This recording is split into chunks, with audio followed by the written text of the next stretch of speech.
Standard. Nah.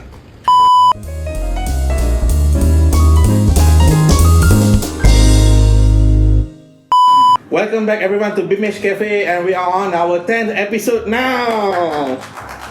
Okay, so we are on our season finale now for today. Thank you everyone for supporting us Thank you everyone for supporting us from the first episode until now. Okay, so over here today, I'm basically not in Peninsular Malaysia. Okay, so luckily I thought you might be interested. So what are we going to talk about today? Okay, so let's see around over here. We can see my seat, and we have the other two seats. Okay, so for this episode, we will have two guests for our podcast. So before I begin, right, what we're going to talk about today is on how all of those companies outside here in Sarawak. I bet you know we are now in Sarawak. How the company outside here, how of those construction industries out in Sarawak basically contributing on their hydrogen economy. We never know about it. We might heard or we might never heard about it. So for today's session, for our two guests, we will talk about that topic. So representing to you, or maybe not yet, representing to you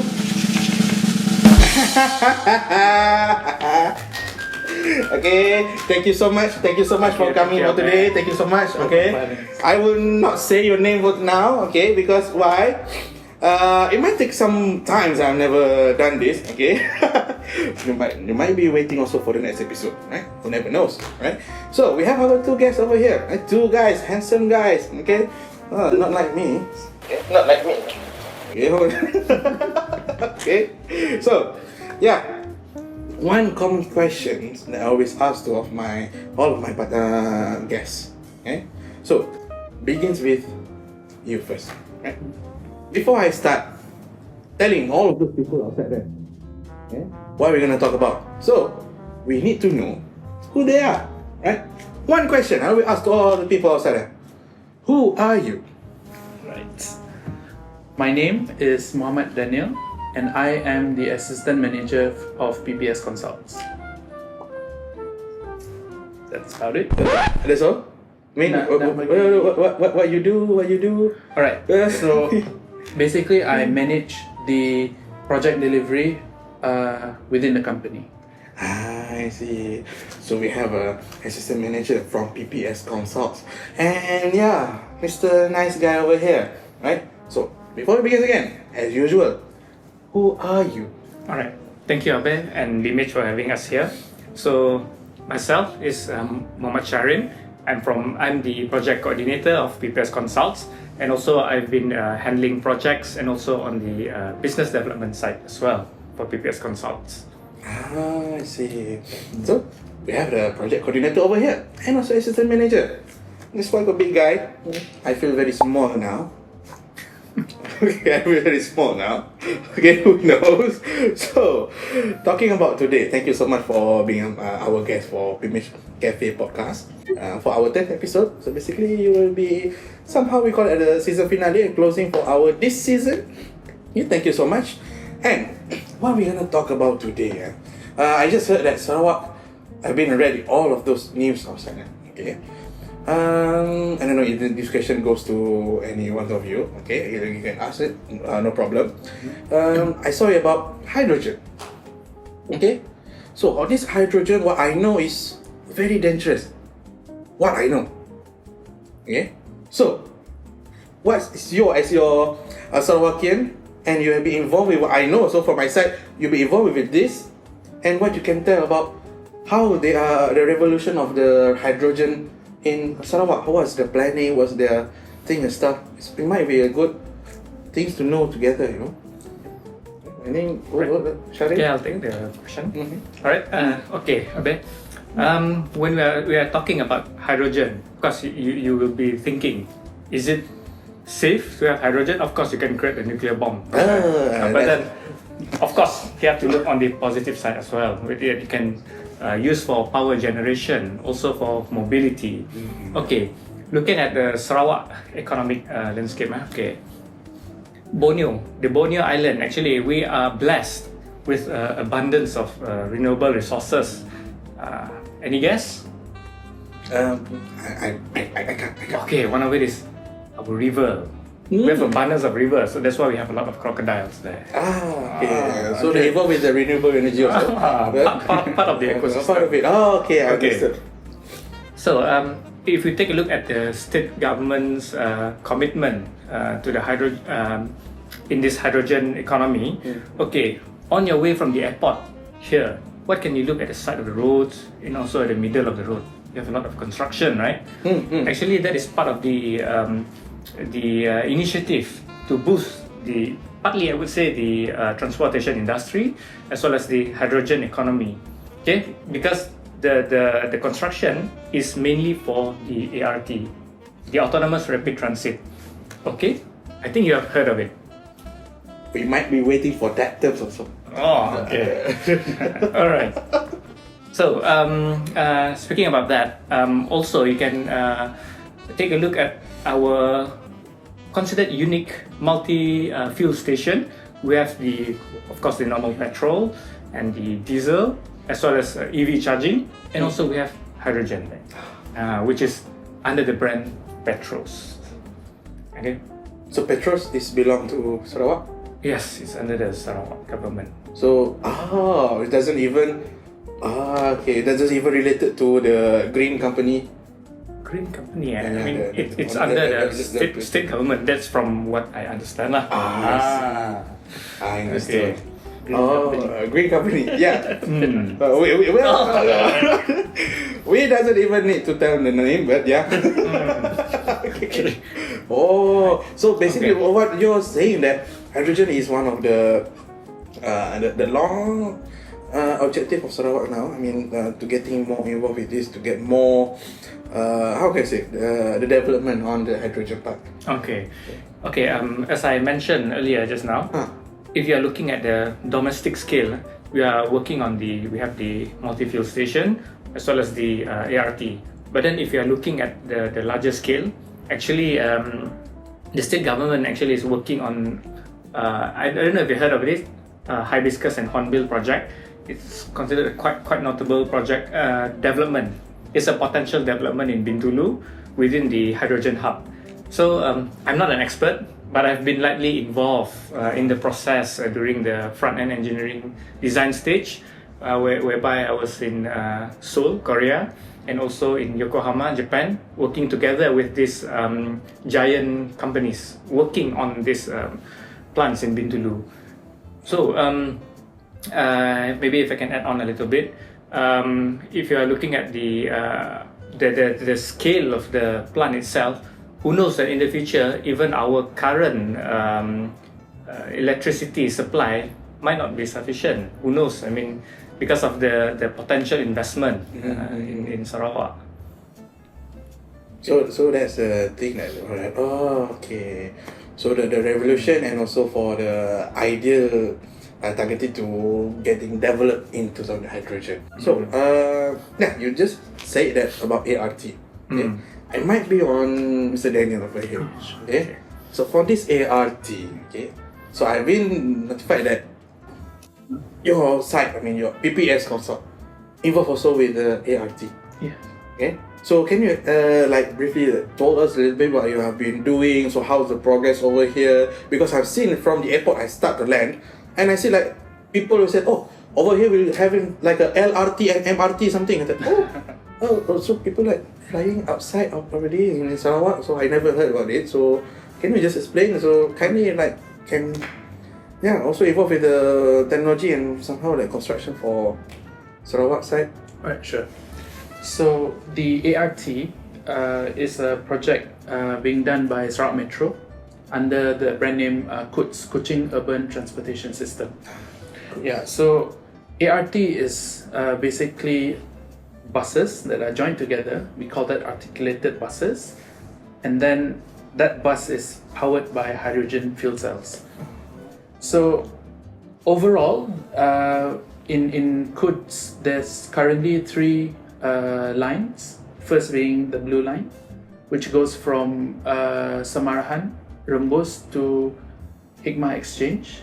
And then secondly, we have the red line, which you have seen on your way from the airport. Oh, there's a red line. That is a red line. It starts from Kuching Central, which is the bus station for the main bus station for Kuching, all the way to Pending, which is nearby our office. And there is an interchange station situated crossing between the blue line and also the red line, which is at Simpang 3. Yeah, it's called Simpang 3 Interchange Station. Sorry. So you say there is a bus. So they've been constructing the bus like an elevated roadways. Right. So the buses have dedicated lanes because it will run autonomously. What that means is it will not have drivers. Oh. So it will be run. There is a driver dedicated within the bus itself, but more to take over during emergency situations and also to open and close the doors. No, that's it. That's it. So you only have one job. Pretty much. Window view. Okay. So back to how PPES Consults is involved, there's actually a third line, which is continuing from Pending all the way to Damai Central. Damai is situated in Santubong. That's where you get the nice, beautiful beaches and Gunung Santubong. And that's where you I've been there. Yeah. You've been there, yeah. I've been there. It's quite nice. Of course. Of course, it's quite nice. You all must try. Must at least reach Santubong. It's a very nice place. Kampung Budaya. Yeah, Kampung Budaya. It's very nice. And also Kampung Budaya is actually one of our group of companies as well. Oh yeah. Yes, the Sarawak Cultural Village. So it's like now we're talking not only on the technology part, but we are promoting the culture and tourism. Correct. We're about to change our scope, everyone. It's part of the business. Okay, I'm quite interesting on the ART. Yeah. I mean on the KUTS, right? So your side, PPES Consult, does it like involving with the construction management stuff, you know, on how you execute the things until you deliver to the client? So that, the clients actually. Alright, so Sarawak. based on the green line, actually only package 2 is under PPES Consults, meaning we are doing half of the green line. And our client for that is Sarawak Metro, obviously. But at the same time, we are also doing PDP, Project Delivery Partner, for the road widening works as well along that line. So it's basically 2 projects on one side. So one is the ART and the other one is the road widening works. Yeah. So PPES Consults is appointed as the PDP, and our role is basically to ensure that the construction is done on time, within budget, and on time, on schedule. I see. So you mentioned about construction on this side.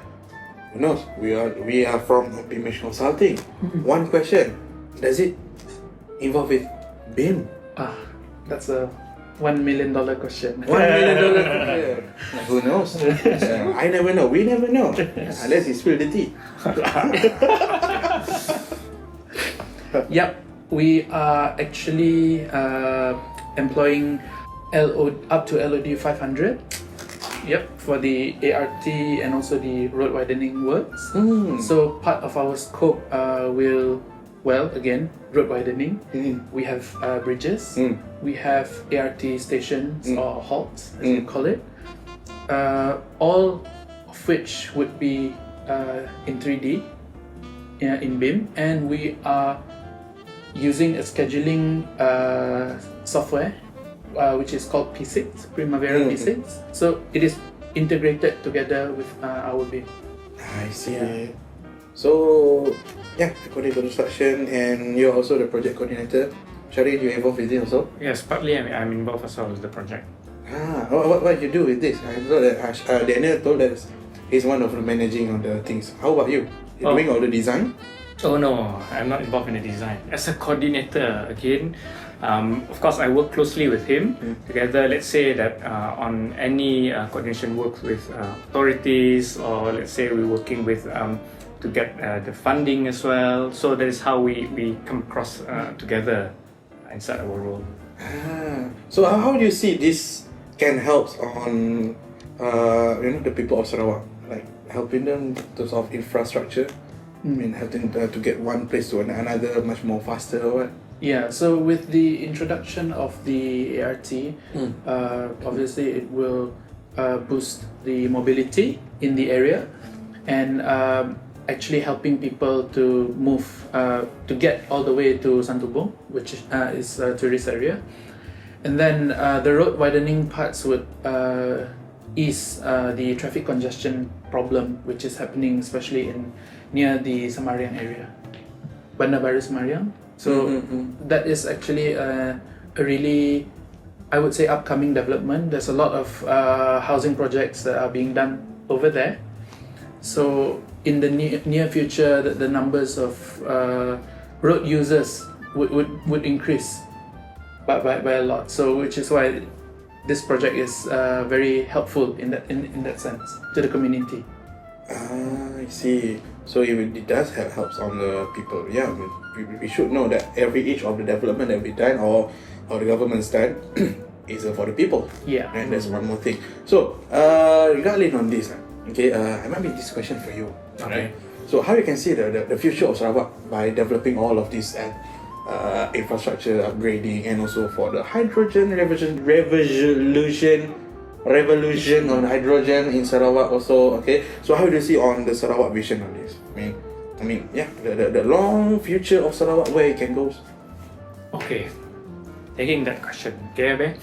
If you take a look, of course, again, we going back to the beauty of Sarawak. We have a lot of land areas, and also we have the power there from the hydroelectric plants. Okay, so we can create a lot of job opportunities for the younger generations. I mean that, of course, that maybe that this industry is not considered new here in Sarawak. So we are, or even the region, I believe. So that is why Sarawak is thriving towards the hydrogen economy. So let's say, if one day you buy a hydrogen car, you can come and refill at our multi-fuel station, but you cannot get the RM1.99 lah. Okay. Oh, so you meaning that hydrogen will be much more cheaper? Well, if we have the economies of scale, I would say, if there's mean that if everyone is using it, the demand is there from the ART, then yes, I believe that the future is there for hydrogen. So basically, what we talk about all about this. So Sarawak will not getting any EVs after this, like maybe only for the HV, hydrogen vehicle. I think that the EV will still be there. I mean, the concept of using hydrogen into a fuel cell vehicle is basically turns to electric as well. So still EV lah. Yeah, kind of. I would say kind of EV. Yep. So still back to the electric. Okay. It's a cleaner version, when you produce green hydrogen, the means of producing it through, you have hydroelectric. So the source of the power, that's what makes it green and clean energy. I mean, it's a good word, the green energy. Okay, so it will be much more sustainable. Correct. Right? So according to this, so for your both sides, right? So why can't I say that? I don't know. The moment that we talk, I can say that we can start to advise all of those our viewers outside there, or the people outside there, about on how you can aspire people for about the Sarawak hydrogen revolution. Okay, so does it all of the states or must follow us or what? I mean, yeah, because you are the one who involved with it, okay, and you are staying here, okay, and yourself also involved with the construction technology, okay. So apart from this, how can you say to the other people that might be aspire with Sarawak revolution? Okay. So, if you're looking at Sarawak is pioneering into this, if we have the support from every state and all our viewers here, okay, probably we can have a legacy here in Sarawak, becoming the pioneer for this kind of energy, and maybe the rest of the world can follow us closely in the future. So you're not targeting only Malaysia. I mean, for the globally to be idolizing you guys. Yes, because since we have the energy here, so that is why a lot of countries out there are eyeing on our. We have a lot of resources. Comparing to, I would say, if you look at Japan, or even Korea, or even Singapore, they have limited amount of resources. So that's why they are very keen, to work on this decarbonization of their economy by looking into investing in states like us, since we have a lot of potential lands, and also the green energy is there. So that is where they can tap. So that is how we can work together. We export a large scale at a competitive price, while they will be enjoying the decarbonization on their end. So in mind, it is a good exposure that you told us. Okay, so yeah, back to the things that we want to talk about. So apart from this, okay, so it will be a lot of potential construction or development will be ongoing. So if let's say on the construction side, yes, Mr. Daniel, okay, so how you can say that the landscape of Sarawak side in terms of the construction project has been evolved every single day, and yeah, we already know about all of this infrastructure like a beam and all of this stuff in terms of technology. So how you can say about how you can see the difference from your conventional way, I mean the old ways, and how it can differ to our workflow now within your own BIM workflow. So what you are trying to convey is that the conventional workflow that does not employ BIM against the ones that employ BIM, Yeah, right? Yeah. Alright, so to ensure that everyone is working at the same pace with the same understanding, so in our I would say coordination meetings, we also add an extra step to it. So we have VDR, Visual Design Review, that we do every week with our stakeholders, our consultants, and also the client. So this is where we all sit down together based on the BIM model, and we look at what are the normal things, the clashes, and what are the missing links in between all of these different disciplines, right? Engineering disciplines, architects, and all that. So I would say that Sarawak is still improving in that sense, because a lot of consultancies, the consultant firms have started to build up their own BIM team within their company. So I think notable projects like the Penbonio Highway, and also with the recent ART has really boosted Sarawak's capability in terms of BIM. Yeah, of course, it's a long journey. Everyone, we are going through this together. So hopefully that one day the overall process can be done properly and clash-free. So that's the word we want to know. Clash-free, everyone. So Shahrin, Yes. BIM.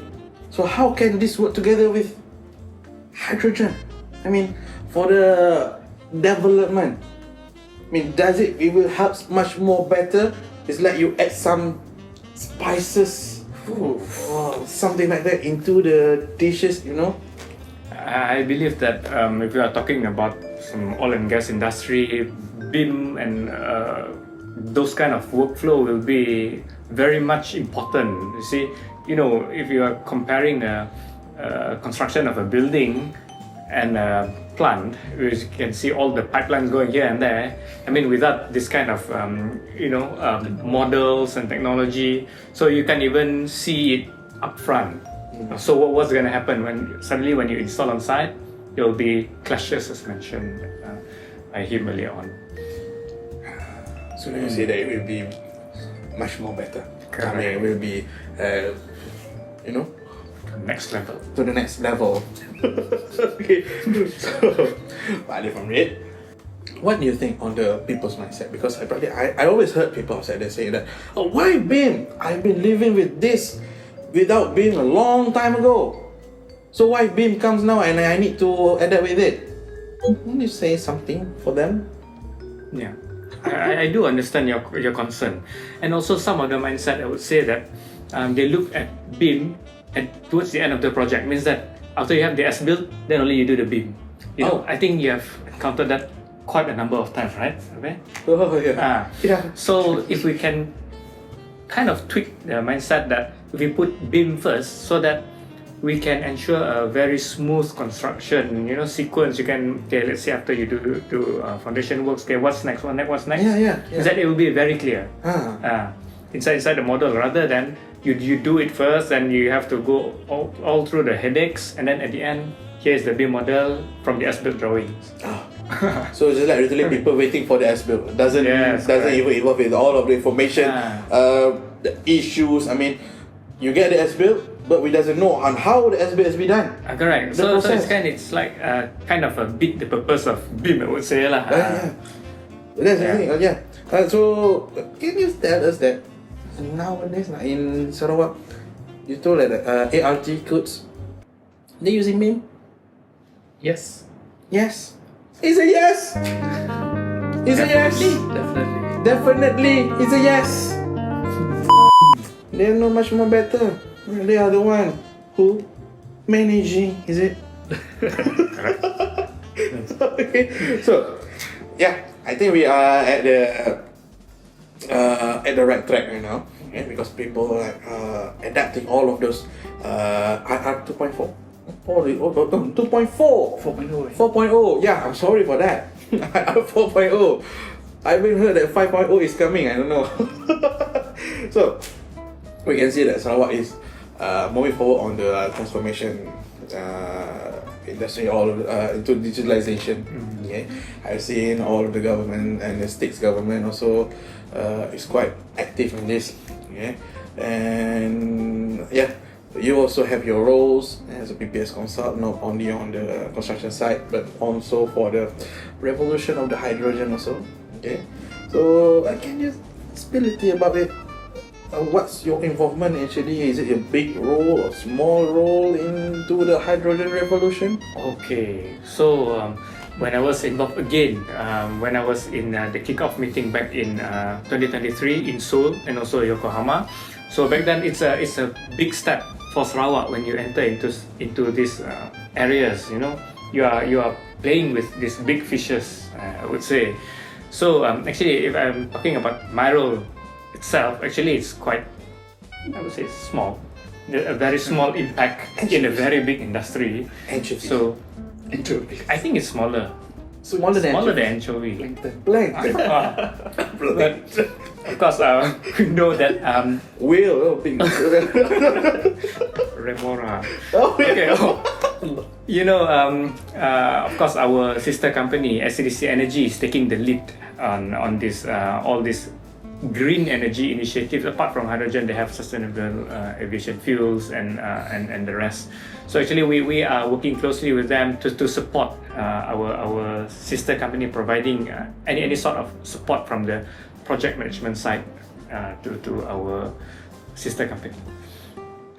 So, if this coming in, it's not if this coming in, if this starts later, so maybe your side also will be a very tiredness. I mean, facing all of the construction coming in non-stop, involving the hydrogen.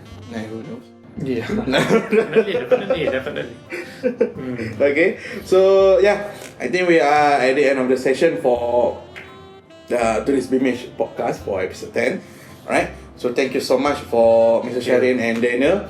Right, so you might be feeling the same or might be different vibes compared to previous episodes. So yeah, as I said, right, this is a season finale, right? So we're having two big guests over here from Sarawak side, and we are in Sarawak.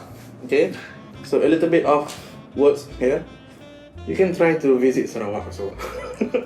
Please come. Yeah, please come. They have their laksa. Oh yeah, a laksa also. Yeah, I don't know the word of Mikolo again. What is it again? Hydrogen. Hydrogen. Yeah. You guys want to try hydrogen? I guess. Does it have pipe? Oh, I think that's a different kind. Okay, sure. Right. So we will eager to wait for the ART codes to finish up, and might be I want to be the first person to try it. Who knows, in the sweatness, I mean, in the Malaysia words, like hasil titik peluh, in the Malaysia words, right? Of him, I guess. Collective, it's a collective effort, right? Okay, sure.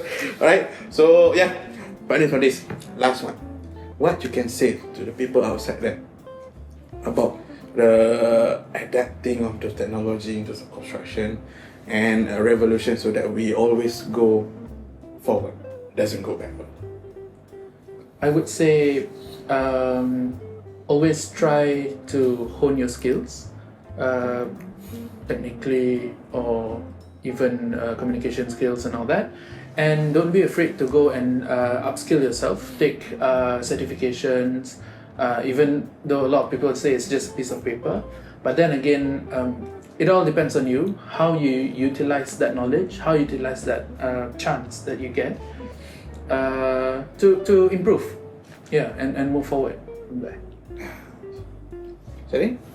Okay.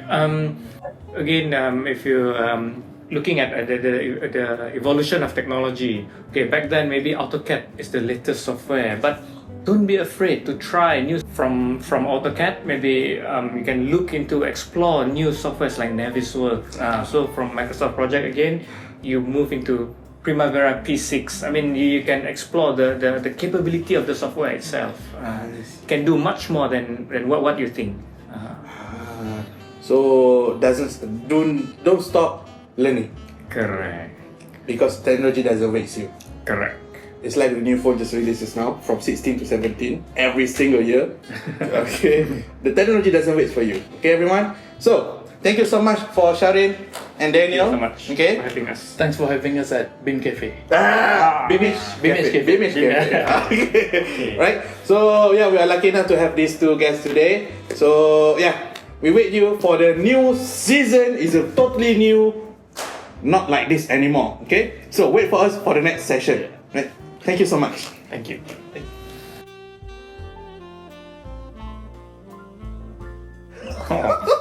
Ini sembang kotak je. Aku tak tulis pun.